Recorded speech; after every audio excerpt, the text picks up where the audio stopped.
Tonight on Global TV News Prime, Vice President Shettima to host Gender Inclusion Conference.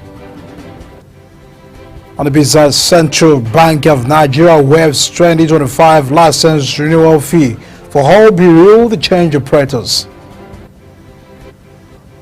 On the first, South Korean passenger plane catches fire, 176 people evacuated.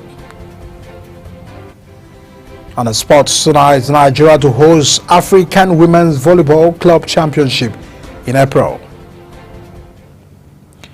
Hello and welcome to News Prime, live on Global Television from the nation's capital, Abuja.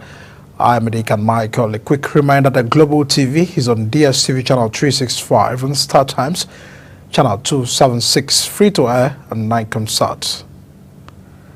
Tonight we begin by informing that President Bola Tinubu has met with other African leaders at the Mission 300 Africa Energy Summit in Dar es Salaam, Tanzania.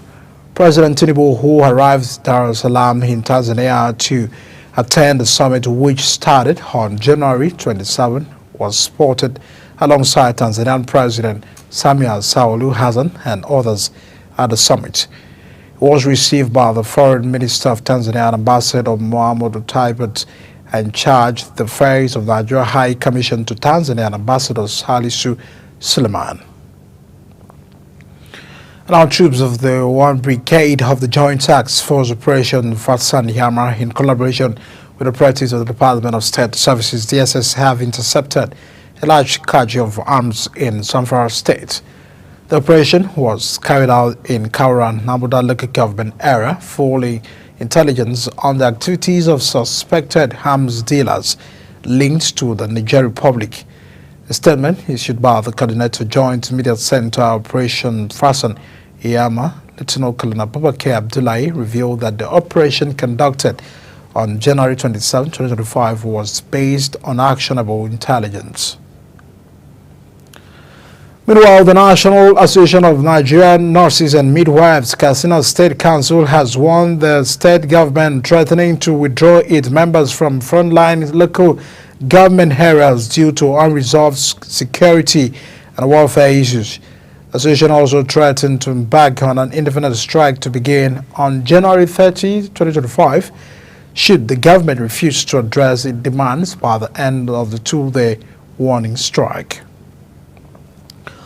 Also, the Katsina State Public Complaints and Anti-Corruption Commission has arrested a former permanent secretary of the Department of Banking and Finance and current permanent secretary of the state's Local Government Service Commission, Alhaji Mohid Ibrahim Bamidele, and 5 others. All this is contained in a statement signed by the Commission Secretary Jamilu Abdulsalam, and how he said that the arrest of the 6th suspect was connected to the alleged misappropriation of over 136 million naira from the department account. And now moving to politics, former Kaduna State Governor Nasir El-Rufai has criticized the ruling of Progressive Congress, accusing the party of straying from its founding ideals and fostering poor leadership. While addressing a national conference in Abuja on strengthening democracy in Nigeria, El-Rufai labeled the states of governance and opposition in the country as a national emergency. He shared reports on his ex handle expressing concerns over the absence of internal democracy and active party structures within the All Progressive Congress. Oyo State government has warned corporate bodies, event planners, and anyone planning a lavish celebration in respect of St. Valentine's Day to ensure they adhere to the state rules and regulations. This is coming after the December 2024 Children Phone Fest Stampede, where a total of 35 students were confirmed killed at the Islamic High School, Bashorun in Ibadan, Oyo State's capital. Commissioner for Information in the State, Prince Dr. Noyale, made the announcement, noting that many broadcast stations have started airing adverts and promotions inviting people to celebrate St. Valentine's Day at various venues.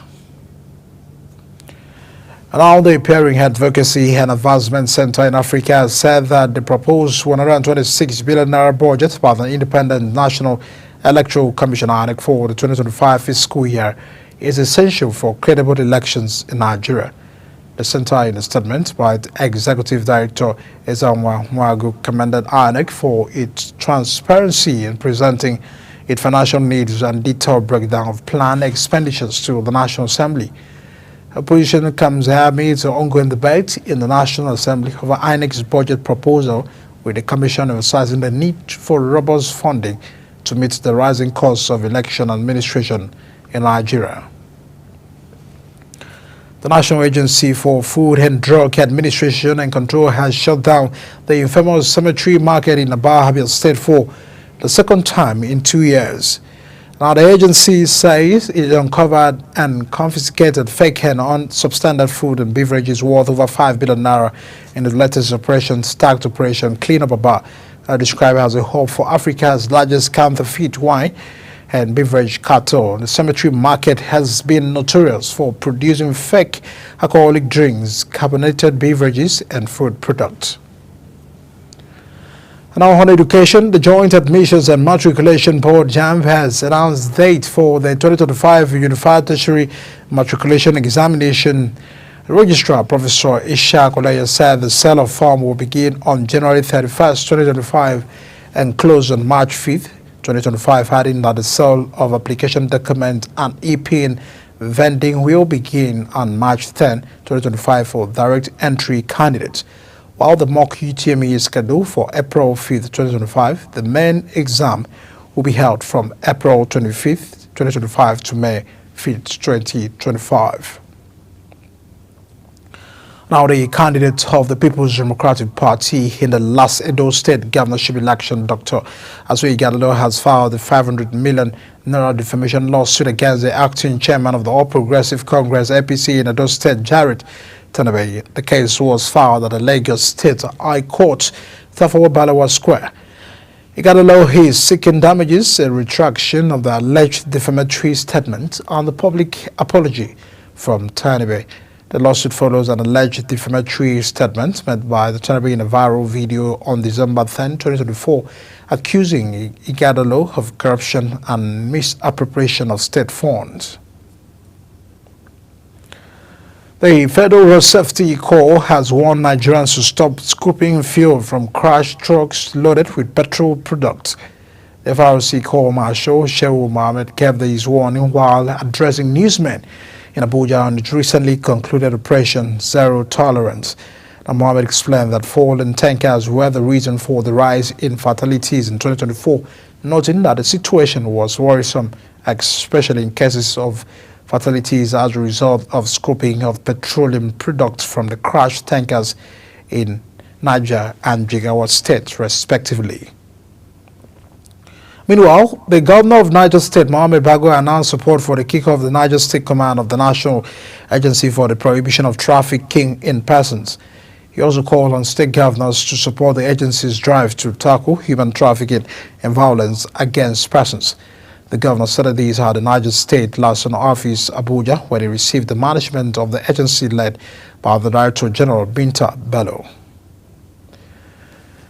Meanwhile, the Minister of Solid Minerals Development, Dela Aleke, has disclosed that the deadly explosion in Sabon Pegi, located in the Mashigo local government area of the Niger State, which resulted in the tragic death of the 3 individuals and the destruction of 40 houses, was caused by the illegal stockpiling of explosive by resident Yeshua Maingpala. According to a statement issued by the Minister's Special Assistant Media Shegun Tomori, the unauthorized accumulation of these dangerous materials was the direct trigger for the incident. The statement pointed out that the resident is believed to have been involved in purchasing and storing explosives and their accessories in a house in the area following a preliminary investigation. Watching the live broadcast of News Prime on Global Television, coming to you live from the nation's capital, Abuja. When News Prime returns, January 6th, defendant killed by police days after Trump pardon. We shall bring you those details as well as that of business and sports stories right after this break. Please stay with us.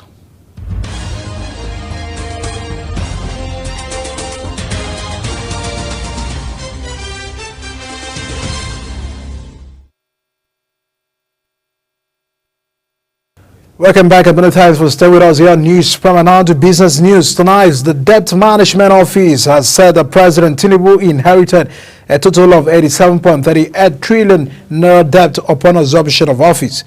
The Debt Management Office made the revelation in a statement in a bid to clarify recent media reports claiming that President Bola Tinubu inherited 21 trillion naira in public debt, which rose to 142 trillion naira.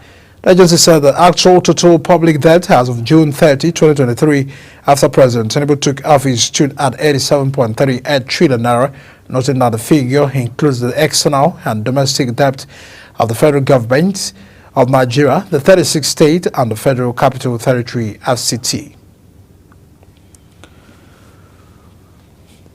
Kwara State government commenced the payment of over 500 million naira compensation to over 1,000 customary land owners, the land purchasers, and the farmers for the extension of the ongoing industrial park located at the Yonkorin along the old Ilorin-Ogbomosho Road. The state government had acquired a total of 2,050 hectares of land for the establishment of Kwara State Industrial Park on Ilorin-Ogbomosho Road in the state. Speaking at the event, the Executive Chairman, Kwara State Geographic Information Service, Abdul Karim Sulman, said that the payment of the compensation should not be interpreted as if the government was buying the acquired hectares of the land. The Lagos Chamber of Commerce and Industry has called for continuous engagement by stakeholders in telecommunications sector to create a win-win situation following the approved tariff hike. Director General SLCCI Chinere Amona made the call in an interview with newsmen in Lagos while reacting to the recent approval of a 50% tariff hike on the mobile telecommunications by the Nigerian Communications Commission (NCC). Amona said the emerging innovative landscape in food production, surveillance technology for security, and exploits of artificial intelligence depended on the robust digital ecosystem, noting that while the telecommunications had become a critical path of lifestyle and businesses, the sector must remain competitive to deliver quality services. The Central Bank of Nigeria, CBN, has waived the 2025 license renewal fee for all bureau de change operators. Now, the Director of the Financial Policy and Regulation Department, John Anoja, recently announced the development in a statement saying waiver took immediate effect. Recall that to improve compliance and oversight, the Apex Bank in May 2024 approved new guidelines for their operations. Now, Boeing has reportedly FT fourth quarter loss following the bruising 2024 that included a lengthy labor strike, major safety issues, and commercial plans and defense contract cost overruns. And the U.S. aviation giant reported a fourth quarter loss of $3.9 billion, putting the full year loss at $11.8 billion. Revenues in the fourth quarter were $15.2 billion, down 31% from the year ago period. On the phone scene tonight, an Indiana man who was pardoned by the U.S. President Donald Trump over the U.S. Capitol riot was killed by police during a traffic stop days later.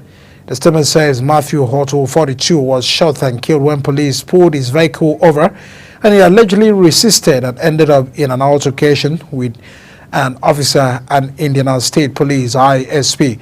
Now, it remains unclear what he was being arrested for. Police added that Horto had a firearm in his possession during the traffic stop. Two Colombian Air Force planes sent to the U.S. to fetch deported migrants have landed in the capital. Bogota. Another migrant had been on the U.S. military flight headed for Colombia when Colombian President Gustavo Petro barred the U.S. military aircraft from landing, arguing that those on board were being treated like criminals. The incident took the two countries to the brink of trade war after Donald Trump threatened to impose 25% tariff on Colombian goods, and Petro said he will retaliate in kind.